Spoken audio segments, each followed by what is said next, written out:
જો તને એમ હોય કે દીકરી દીધે વેર વળી ગયા, નહીં નહીં રાજવી, વેર તારે જોતું હોય તો આવજે પિંગલગઢના પાથરે.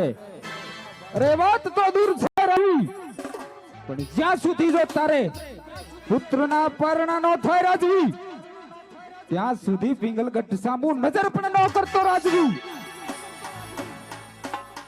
સાંભળો રાજા પઢિયાર, આ તો કહેવતમાં કીધેલ છે કે દીકરી વાળાનો હાથ હર હંમેશને માટે હેઠ હોય છે, એટલા માટે રાજવી. નહીતર હું પણ એક રાજપૂતનું સંતાન છું, પણ નહીં રાજા પઢિયાર, આ તો એક રાજા અજમલનો દરબાર છે અને અહીંયા તો દુશ્મનને પણ દેવ સમાન માનવામાં આવે છે. ને હા રાજા પઢિયાર, આપ કહો છો કે જ્યાં સુધી આપના ઘરે પુત્રનું પારણું ન બંધાય ત્યાં સુધી મારા પિંગલગઢના પાણી પણ ન પીતા. તો સાંભળો રાજવી, સૂર્ય ભગવાનની સાક્ષીએ રાજા અજમલ પણ આકરી પ્રતિજ્ઞા લેશે કે જ્યાં સુધી મારા ઘરે પુત્રનું પારણું ન બંધાય ને ત્યાં સુધી આ પિંગલગઢના પાણી તો શું, આજ મારે ઝાડ જોવા પણ અઘરા છે.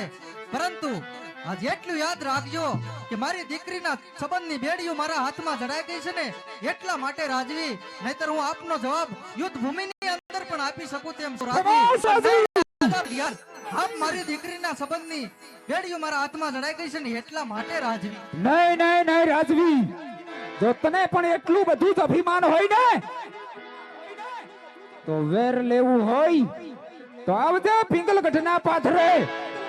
આ રાજા પઢિયાર ખુલ્લી સમસેર લઈ તારું સ્વાગત કરવા તૈયાર છે.